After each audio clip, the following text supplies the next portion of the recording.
Hello, good morning students. Today in 12th class mathematics we are continuing with linear programming. Linear programming में exercise 12.2 में we have completed question number 1 and question number 2. आज अभी हम लोग discuss करें question number 3. Question number 3 देख लो क्या दिया हुआ है. Just read the statement of the problem. Linear programming में बच्चों अभी हम लोग यही बोलेंगे, अगर प्रॉब्लम को अच्छे से करना 2-3 बार उसको रीड करो. क्या करने वाले हैं. A factory makes tennis rackets and cricket bats.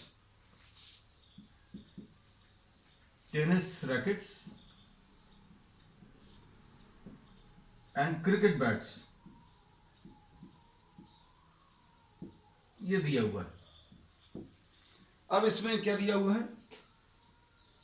A tennis racket makes 1.5 hours of machine time and 3 hours of, मतलब एक टेनिस रैकेट को बनाने के लिए मशीन की जरूरत है और क्राफ्ट्समैन की भी जरूरत है. एंड अ टेनिस रैकेट में takes 1.5 hours of machine time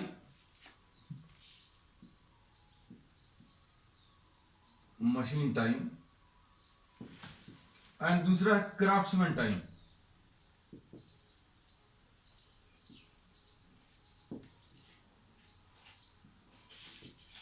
अब इसमें tennis racket requires 1.5 hours of machine time, 1.5 hours and 3 hours of craftsman time. मतलब 3 घंटे का क्राफ्ट्समैन का या किसी वर्कर का टाइम चाहिए और 1.5 hours मशीन पे चाहिए.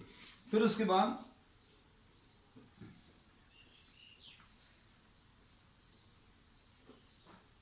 while making a cricket bat requires 3 hours of machine time. Cricket bat को बनाने के लिए 3 hours of machine time and 1 hour of craftsman time. 3 hours machine पे लगेंगे, 1 hour क्राफ्ट्समैन के लगेंगे. ठीक है. टेबल अगर बना लेंगे तो डेटा देखो अच्छे से प्रेजेंट हो रहा है, सारी चीजें क्लियर होती जा रही हैं. नहीं तो जरूरत नहीं है, जरूरी नहीं है कि टेबल बनाए. टेबल बनाने पर लेकिन ये है फायदा हो जाएगा, सारी चीजें अच्छे से दिखेंगी. In a day, the factory has the availability of not more than 42 hours of machine time. अब मशीन टाइम मैक्सिमम, ये मशीन टाइम के नीचे लिख लिया, मैक्सिमम मशीन टाइम ये दिया हुआ बच्चों. मैक्सिमम मशीन टाइम जो है not more than 42 hours, 42 hours और क्राफ्ट्समैन टाइम 24 hours. अब ये थोड़ा सा सुनने में आपको ऐसा लगता है कि 42 hours कैसे अवेलेबल है. इसका मतलब ये है कि मशीन हो सकता है ये इसमें जो मशीन लगी हो वो 14 hours पर डे वर्क कर सकती है और 3 मशीन्स लगी हों. बात समझ आ रही है. If there are 3 machines and each machine can operate for a maximum of 14 hours, तो टोटल कितने घंटे अवेलेबल है मशीन के. 14 into 3 42 hours. इसमें दिमाग मत लगाना, लेकिन कुछ बच्चों के क्वेश्चन आते हैं इसलिए ये चीज अभी हमने क्लियर कर दी. अब ऐसे यहां पर हो सकता है कि जो क्राफ्ट्समैन है, जो वर्कर है, वो ज्यादा से ज्यादा एक वर्कर 6 घंटे काम कर सकता है. तो यहां पर जो फैक्ट्री है उधर पर 4 वर्कर्स लगे हुए हैं. अगर 4 वर्कर्स लगे हुए हैं तो 6 hours per day per worker, 6 hours per day per worker. And if there are 4 workers तो टोटल आवर्स वर्कर्स के कितने अवेलेबल हैं 24 hours, है ना. तो बस ऐसा कुछ दिया रहेगा. तो इसमें दिमाग मत लगाना कि ये भाई 42 hours कैसे होगा या 24 कैसे होगा, इसकी जरूरत नहीं. लेकिन फिर भी अभी हमने समझा दिया. अब इसके बाद इन्होंने क्या बोला, what number of rackets and bats. Number of rackets x ले लो and number of bats y ले लो. if the factory is to work at full capacity, if the factory is working at full capacity, तो x और y आपको बताना है. what maximum number of rackets and, अब इसमें ऑब्जेक्टिव क्या है. ऑब्जेक्टिव ये है कि आपको नंबर ऑफ रैकेट्स और बैट्स का प्रोडक्शन मैक्सिमाइज करना है. मतलब कितने नंबर ऑफ रैकेट्स और कितने नंबर ऑफ बैट्स बनाए, है ना. तो कितना आ जाएगा, नंबर को मैक्सिमम करना मतलब x प्लस वाई, ये मैक्सिमाइज करना है, ये ऑब्जेक्टिव फंक्शन है। और ऑब्जेक्टिव फंक्शन को बच्चों अभी हम कैसे z से लिखते हैं, तो z is equal to X plus Y. ये आ गया। अब इसमें एक टेनिस रैकेट को बनाने के लिए 1.5 आवर्स चाहिए मशीन पर, तो x टेनिस रैकेट्स को बनाने के लिए 1.5 इंटू एक्स मशीन आवर्स।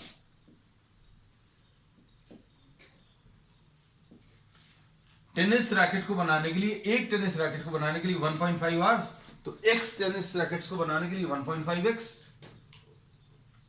और उसके बाद क्रिकेट बैट्स को बनाने के लिए 1 bat requires 3 hours on machine, 3 hours on machine. लेकिन वाई बैट्स बना रहे हो तो ये कितना आ जाएगा 3y। ये टेनिस के लिए है, ये क्रिकेट के लिए मशीन टाइम। और टोटल मशीन टाइम बच्चों कितना है, this should be smaller than और इक्वल टू व्हाट 42, ये दिया है। अब इसके बाद नेक्स्ट क्या है, नेक्स्ट इसमें है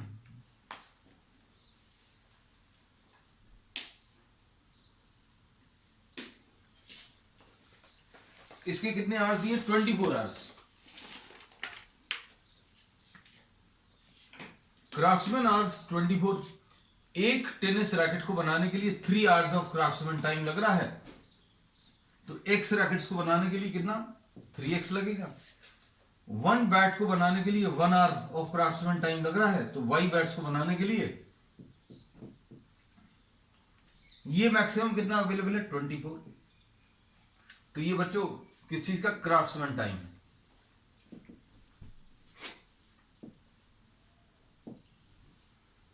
क्राफ्ट्समैन टाइम कंस्ट्रेंट लिख सकते हैं, मशीन आवर्स कंस्ट्रेंट।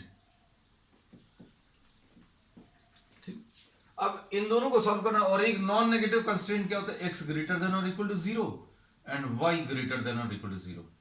मतलब number of rackets and number of bats का जो वैल्यू है वो नेगेटिव नहीं हो सकती, ये नॉन नेगेटिव कंस्ट्रेंट कहलाता है। ये नंबर जो है, किसी भी चीज का नंबर अगर आप बता रहे हो, वो नंबर नेगेटिव नहीं हो सकता। भाई उन्होंने पूछा कितने नंबर ऑफ बैट्स, तो वो नेगेटिव में आएगा आंसर, क्या कभी नहीं आएगा, है ना। अब इनको आपको सिंप्लीफाई करना है, तो 1.5 से अगर आप इसको डिवाइड करो, या फिर इसको ऐसा कर सकते हैं, this can be written as 3x/2 plus 3y is equal to 42। 3 से कैंसिल हो जाएगा, तो क्या लिख सकते हैं इसको बच्चों, x plus 2y,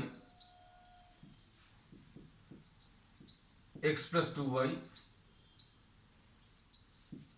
smaller than और इक्वल टू 28, ऐसा कुछ आएगा।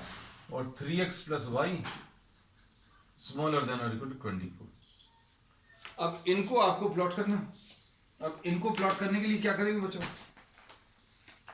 हम लोग सबसे पहले इनको इक्वालिटी में चेंज करेंगे, है ना। अब इक्वालिटी में चेंज करो, x plus 2y equal to 28, ये ले लो। अब इसको प्लॉट करने का तरीका क्या है, x इक्वल टू 0 रखो। x इक्वल टू 0 अगर रखोगे तो y की वैल्यू 14 आ जाएगी, और y की वैल्यू अगर 0 लोगे तो x की वैल्यू 28 आ जाएगा। ये इससे प्लॉट हो जाएगा।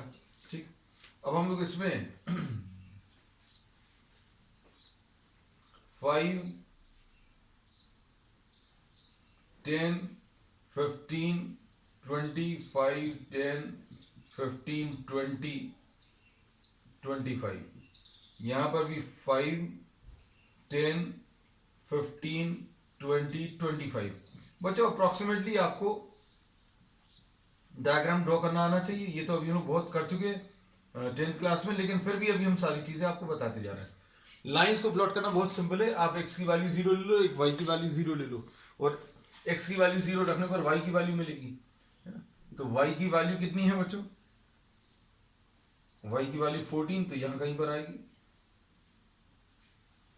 फिर उसके बाद y की वैल्यू 0 पर x की वैल्यू 28, तो यहां कहीं पर आने वाला है।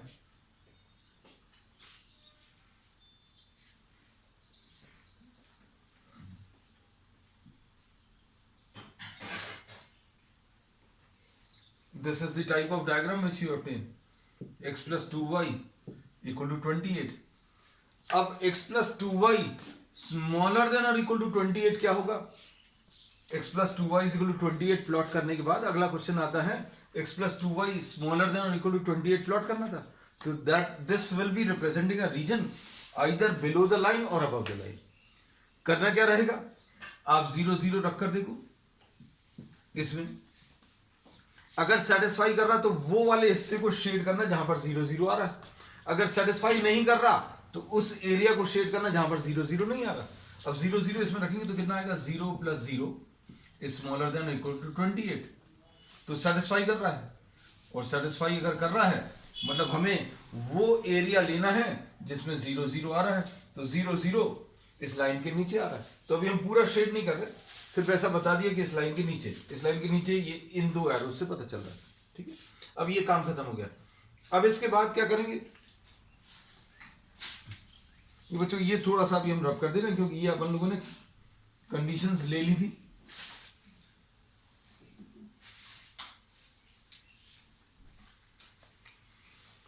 इसमें ये मशीन टाइम जो है कैसा रहना था? स्मॉलर देन और इक्वल टू 42, ये ग्रेटर देन और स्मॉलर देन और equal to 24.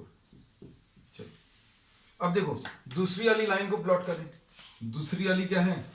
3x plus y equal to 24. इसमें x की वैल्यू 0 ले लो.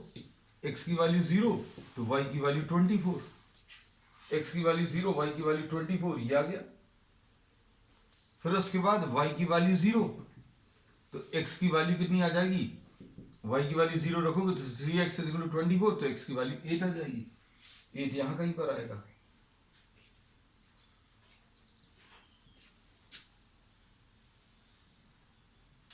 ये आ जाएगी line 3x plus y equal to 24. ये वाला पॉइंट कितना है? ये पॉइंट अभी हम लोग मार्क करते हैं बच्चों. ये पॉइंट था 8,0 और ये वाला पॉइंट कितना था? 0,24. पॉइंट्स ये भी मार्क कर दें. ये कितना था? 28,0 और ये वाला पॉइंट कितना था? 0,14. अब इस लाइन के, ये लाइन अभी हम लोगों ने प्लॉट कर ली 3x plus y equal to 24. अब इस लाइन के नीचे वाला हिस्सा है कि ऊपर वाला, ये बताना. 3x plus y smaller than or equal to 24 is this line 3x plus y equal to 24. अब 3x plus y smaller than or equal to 24 क्या रहेगा? एक एरिया रहेगा. या तो इस लाइन के नीचे का एरिया या ऊपर का एरिया. क्या करोगे? इस लाइन के नीचे वाला एरिया है कि नहीं ये चेक करने के लिए 0 0 रखकर देखो. 0 plus 0 smaller than 24 तो सेटिस्फाई कर रहा है. अगर ये सेटिस्फाई कर रहा है 0 किससे कम है? 24 से कम है. मतलब हमें वो एरिया लेना है जिसमें 0 0 लाई कर रहा है. तो 0 0 इस लाइन के रिस्पेक्ट में कहां पर लाई कर रहा है? नीचे. तो इस लाइन के भी नीचे, दोनों लाइंस के नीचे आ गया. दोनों लाइंस के नीचे और x पॉजिटिव. तो x पॉजिटिव कहां पर होता है? राइट साइड पर. y पॉजिटिव कहां पर होता है? ऊपर.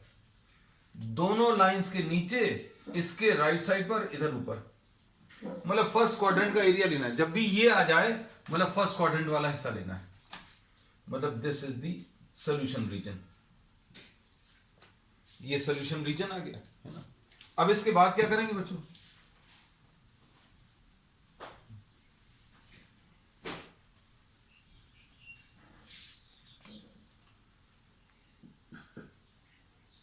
टेनिस रैकेट्स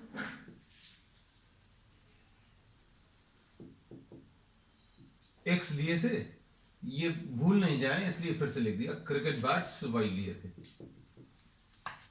और objective function X plus Y है.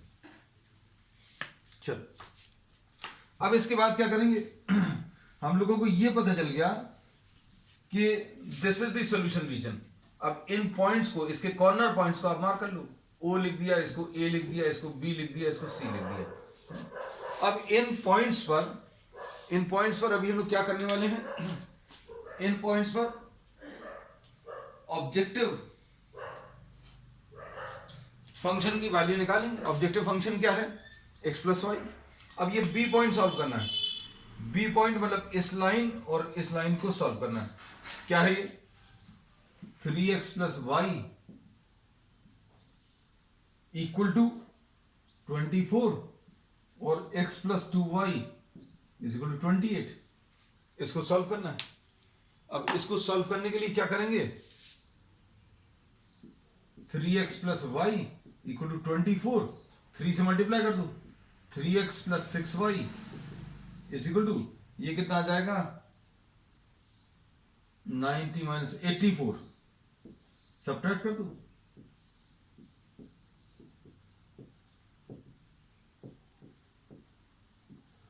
y की वैल्यू 12 आ जाएगी और y की वैल्यू 12 इसमें रख दो तो 3x इज इक्वल टू 12 आ जाएगा, x की वैल्यू 4 आ जाएगी।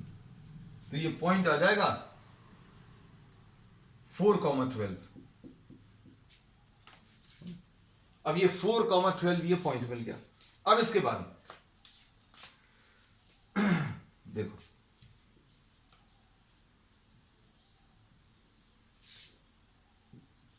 ये पॉइंट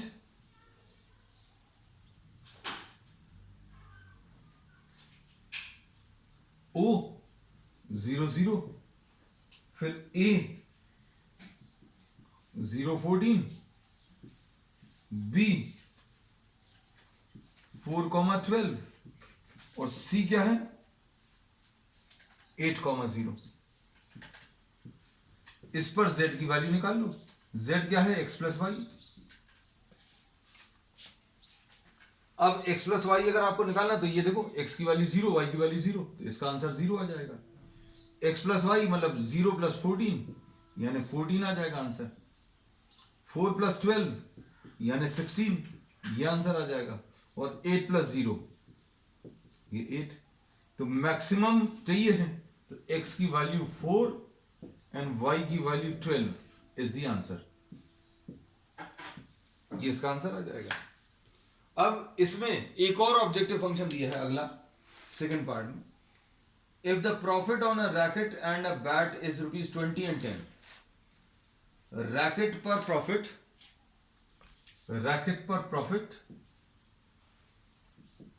20 रुपीज है और बैट पर 10 रुपीज है। क्रिकेट बैट पर प्रॉफिट 10 रुपीज है। तो एक और ऑब्जेक्टिव फंक्शन दिया है। ये प्रॉब्लम तो खत्म हो गया फर्स्ट पार्ट। सेकंड पार्ट में प्रॉफिट कितना आ जाएगा, टोटल प्रॉफिट आपको x रैकेट्स हैं और एक रैकेट पर 20 रुपीज का प्रॉफिट है। एक रैकेट पर 20 रुपीज तो x रैकेट्स पर 20x, और एक क्रिकेट बैट पर प्रॉफिट 10 रुपीज है तो y क्रिकेट बैट्स पर ये 10y आ जाएगा। इसको भी हम लोग z डैश लिख दे रहे हैं। तो z डैश निकाल दो बच्चों। z डैश कितना है 20x प्लस 10y। प्रॉफिट को मैक्सिमाइज करना है। जब भी आप प्रोडक्शन कर रहे हैं तो संख्या सबसे ज्यादा आनी चाहिए। मतलब जो अभी आप प्रोड्यूस कर रहे हो जैसे क्रिकेट बैट और रैकेट्स, तो बनाने वाले की कोशिश क्या रहेगी ज्यादा से ज्यादा हो जाए, है ना। तो ज्यादा से ज्यादा आंसर कहां पर आ रहा है, यहां पर 0 आ रहा है, यहां पर 14, यहां 16 और यहां 18। So this is the answer. अब ऐसे ही प्रॉफिट को मैक्सिमाइज करना है। तो प्रॉफिट को मैक्सिमाइज करना है तो देखो यहां पर तो 0 प्लस 0 आ जाएगा, ये 0 हो गया। अब 0 और 14 पर z डैश की value 0 plus 10 into 14, 10 into y है तो ये कितना आ जाएगा 140। तो प्रॉफिट 140 रुपीज आया। यहां पर 4 और 12, 20 इंटू 4 प्लस 12 इंटू 10, तो ये कितना आ जाएगा 80। 80 प्लस 120 ये 200। और यहां पर 20 इंटू 8 प्लस 0 यानी 160। तो बच्चों मैक्सिमम प्रॉफिट कहां पर है, ये 200 रुपीज, मतलब इसी पर आएगा आंसर दोनों पार्ट्स का सेम है कि मतलब इसको कितने बनाने पड़ेंगे, टेनिस रैकेट्स 4 बनाए और क्रिकेट बैट्स कितने 12 बनाए, तब संख्या मैक्सिमम होगी, the number will be maximum and the profit will be maximum. चलो नेक्स्ट क्वेश्चन देखिए बच्चों, question number 4।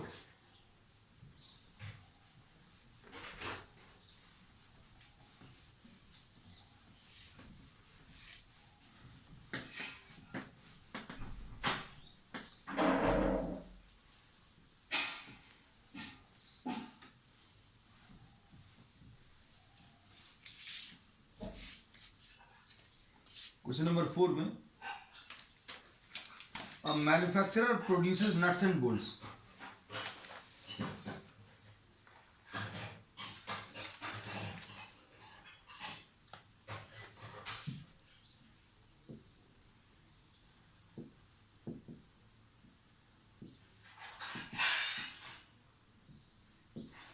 Nuts and bolts बना रहा है। अब देखो क्या दिया है, it takes 1 hour of work on machine A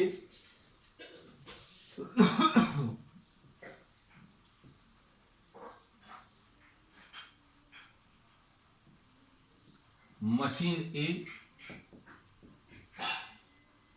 and machine B।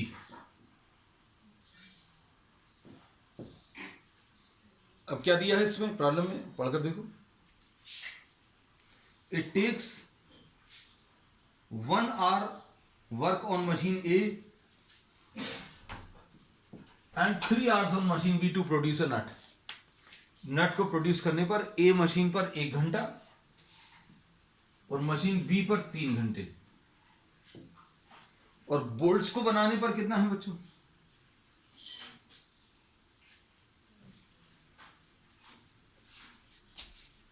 3 और 1, ये 3 hours है और ये 1 hour है, ऐसा दिया हुआ है। और इसमें इन्होंने क्या बोला है आगे,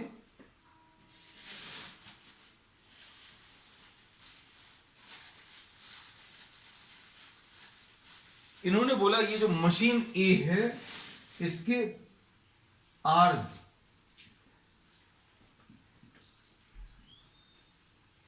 एट मोस्ट 12,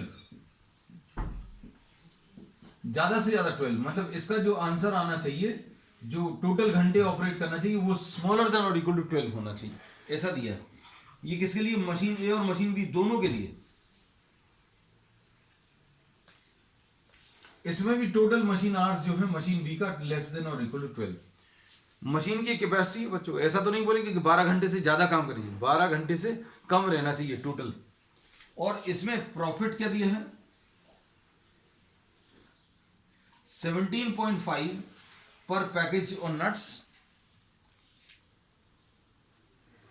प्रॉफिट ये 17.5 और ये 7.5 रुपीज, ऐसा दिया है।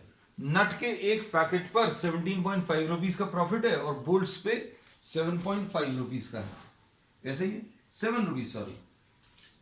देखो ये क्वेश्चन कॉपी करने में गलती मत करना बस बच्चों।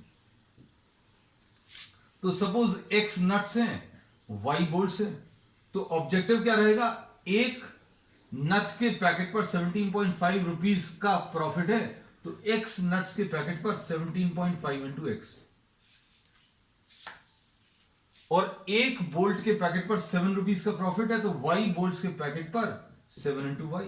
तो ये बच्चों ऑब्जेक्टिव फंक्शन आ गया।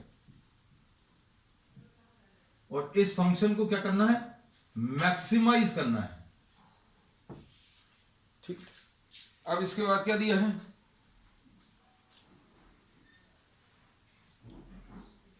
ठीक। अब देखो, अब एक नट का पैकेट बनाने पर 1 hour ऑफ मशीन है, तो x packets of nuts on machine A will require x hours, 1 into x. Bolts के एक पैकेट को बनाने के लिए 3 hours ऑफ मशीन है, तो y पैकेट्स बनाने पर 3y, तो ये टोटल मशीन ए के आवर्स हैं, मशीन ए आवर्स। एक नट का पैकेट 1 घंटे में मशीन ए चाहिए, तो x पैकेट्स बनाने पर 1 इंटू एक्स। बोल्ट्स का एक पैकेट बनाने के लिए 3 hours of machinery is required, 3 घंटे लगते एक पैकेट को बनाने। y पैकेट्स को बनाने के लिए कितना लगेगा, 3y। तो मशीन ए के total hours 1x plus 3y smaller than और इक्वल टू 12। ऐसे ही मशीन बी का निकाल लो, ये 3x आ जाएगा और प्लस y आ जाएगा स्मॉलर देन और इक्वल टू 12, और x ग्रेटर देन और इक्वल टू 0 रहेगा, y ग्रेटर देन और इक्वल टू 0। बस ऐसा कुछ आने वाला है। अब क्या करोगे, अब इनको प्लॉट कर लो। x plus 3y smaller than और इक्वल टू 12 को प्लॉट करने के लिए x plus 3y equal to 12 लिख लो। x की वैल्यू 0, y की वैल्यू 4 आ जाएगी, फिर y की वैल्यू 0, x की वैल्यू 12 आ जाएगी।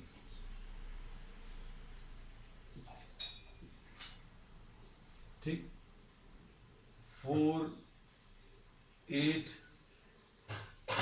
12, तो ये कितना है 12,0।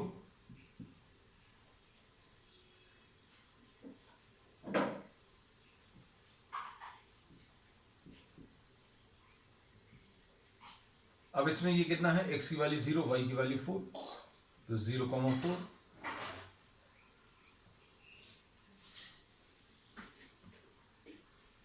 सिंपल है बच्चों, बहुत ज्यादा। ये आ जाएगा x plus 3y equal to 12। अब ओरिजिन 0 0 रखकर देखो, 0 0 इसमें रखो, तो 0 प्लस 0 स्मॉलर देन 12, मतलब सेटिस्फाई हो रहा है। और सेटिस्फाई अगर हो रहा है तो हमें वो एरिया लेना है जिसमें 0 0 आ रहा है। तो 0 0 इस लाइन के नीचे आ रहा है, इस लाइन के नीचे आ रहा है, तो 0 0 is line in the solution region, so we have to shade that region in which 0 0 is line.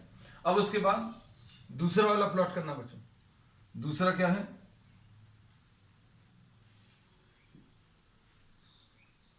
Three x plus Y smaller than और इक्वल टू 12, इसमें 3x plus y equal to 12 plot कर लो। तो x की value 0 लेने पर y की value 12, तो ये 0,12, और इसमें y की वैल्यू 0 रखोगे तो कितना आ जाएगा, x की वैल्यू 4 आ जाएगी।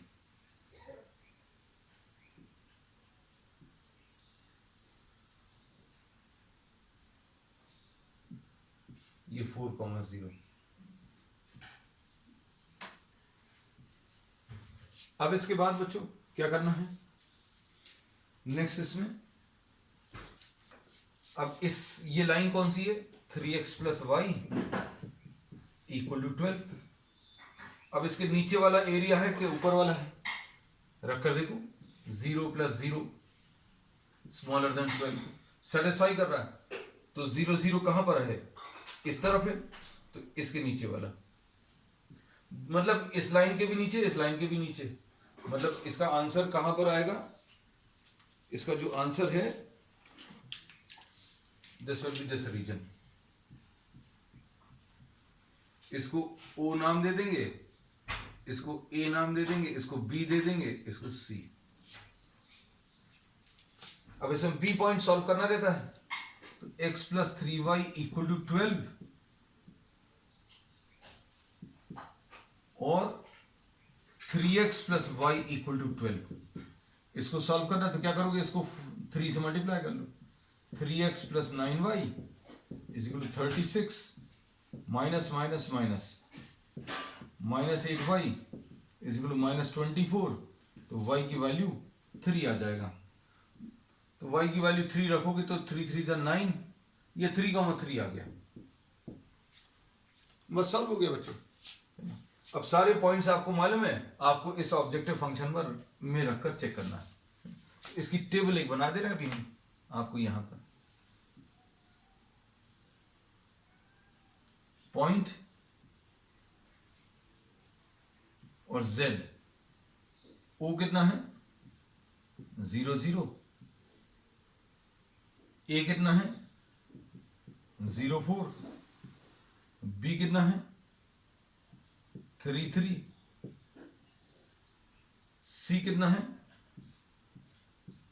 40 और Z की वैल्यू किस पर चेक करनी है, इन सारे पॉइंट्स पर। Z कितना है, Z है इसमें कहां गया 17.5x प्लस 7y।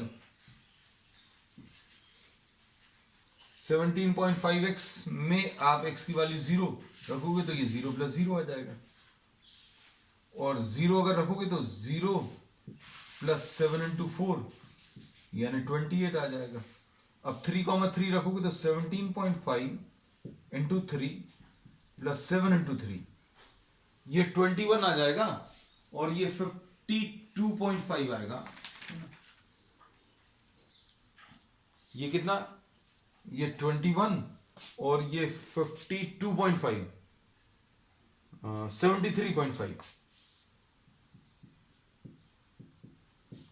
और 40 रखोगे तो 4 रखने पर ये कितना आ जाएगा 17 टू जा 34 35 टू जा 70 है ना। तो 17.5 इंटू 4 प्लस 0 ये सॉल्व करने पर कितना आ जाएगा 70 आएगा शायद। तो मैक्सिमम ये है। तो आंसर बच्चों कितना है, तो 3 packets of nuts and 3 packets of bolts are to be produced to maximize the profit. This is the answer. तो बच्चों आज के लिए इतना ही. We will continue with the remaining part of the exercise on the next one. That's all for today.